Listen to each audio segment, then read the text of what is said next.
thank the Lord for the time that you met each other first time. Joanna na crush mo agad si Jeff. And then there was a time that you came back to each other again. And finally you're here as husband and wife. I could spend forever in your paradise. It's just us tonight on a sugar high. Never really was a sweet tooth. First time namin nag-meet sa isang acting workshop.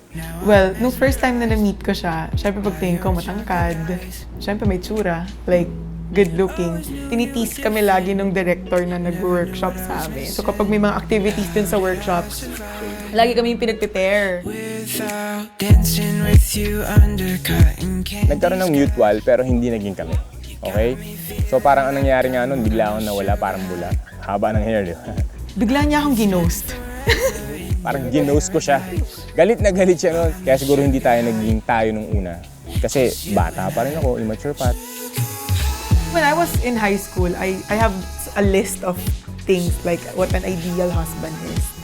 It's so hard to find those criteria in mga na-meet ko. And then, when I met Jeff, I was wrong. Like, talagang meron at merong tao para sa'yo.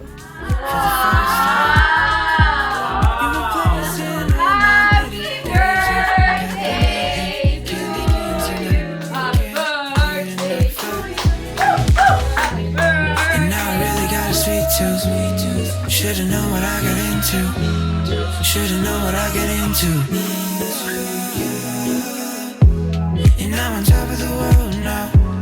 And I don't ever wanna come down. And I don't ever wanna come down. 'Cause I'm dancing with you under cotton candy skies. Got me feeling like I'm on a sugar high. I could spend forever in your paradise. It's just us tonight on a sugar high.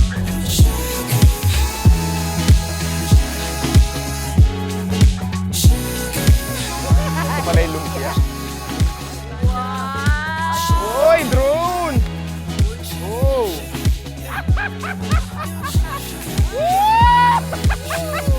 Thank you, Lord! Thank you! Thank you, babe! Gift ko. Joke lang. Excited na ako, iharap ka kay God. Kinakabahan ako sobra. Let's enjoy this. Inhale, exhale, slowly. Wow! Of course, I love him so much. I love him with all my heart. Naiyak ako. Pero I love him with all my heart. And he's really a dream come true for me. And wala na ako ibang gugustuhin pa kundi makasama siya for the rest of my life and to build a family with him. Araw-araw, utang na loob ko lahat sa'yo. Sobrang dream guy ko kasi talaga si Jeff eh. Sobra. Hindi ako makapaniwala na binigay siya sa akin. Na may ganong klaseng tao.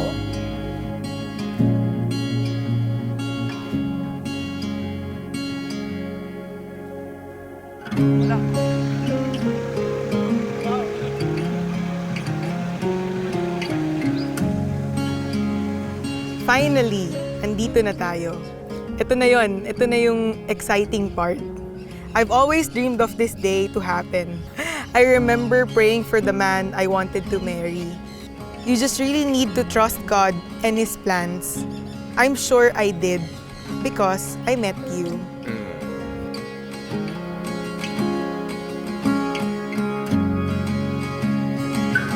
Una, gusto ko magpasalamat sa Diyos dahil tinadhana at binigay ka niya sa akin.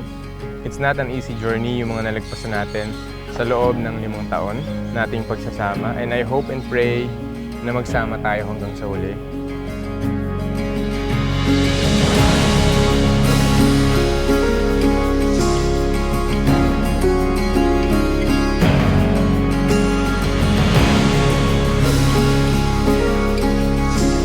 He molded you to be the best person I can be with for the rest of my life. And OMG, wala akong masabi. Sabi nila, maswerte ka sa akin. Pero ang totoo, mas maswerte ako sa'yo.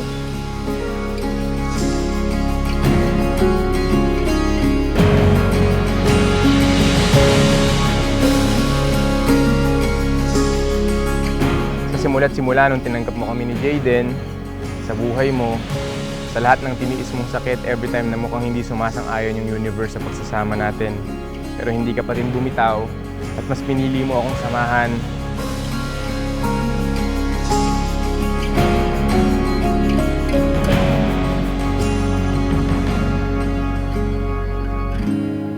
I promise to take care of you hanggang sa pagtanda natin.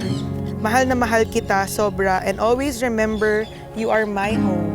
Gusto kong ipagsigawan sa buong mundo ang aking pasasalamat sa'yo. Maraming salamat, asawa ko. At kahit ano pang pagsubok ang dumating sa pagsasama natin, palagi kong pipiliin kang samahan hanggang sa huli ng aking hininga.